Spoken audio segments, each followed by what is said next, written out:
আমরা মনে করতেছি যেই সংকটময় পরিস্থিতি তৈরি হয়েছে সেটার জন্য অনতি বিলম্বে স্থানীয় সরকার নির্বাচন দিয়ে দেওয়া উচিত এবং স্থানীয় সরকার নির্বাচন দেওয়া এই নির্বাচন কমিশনের পক্ষে সম্ভব নয়। সেই আস্থাটা আমরা রাখতে পারতেছি না, কারণ তারা পক্ষপাতমূলক আচরণ করছে, তারা সংস্কার প্রস্তাবনা আমলে নেয়নি এবং তাদের যে গঠন প্রক্রিয়া সেখানেই ত্রুটি রয়েছে।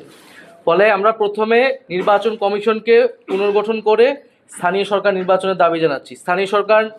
নতুন স্থানীয় সরকার নির্বাচন করলে জনপ্রতিনিধি আসবে, নাগরিক সমস্যাগুলো লাঘব হবে এবং এই যে বিভিন্ন আগের অবৈধ নির্বাচন আমরা বলতেছি যে নির্বাচনগুলো অবৈধ ছিল এবং ওই আমলে ফ্যাসিবাদ বিরোধী সবগুলো পক্ষ আমরা প্রত্যাখ্যান করছি।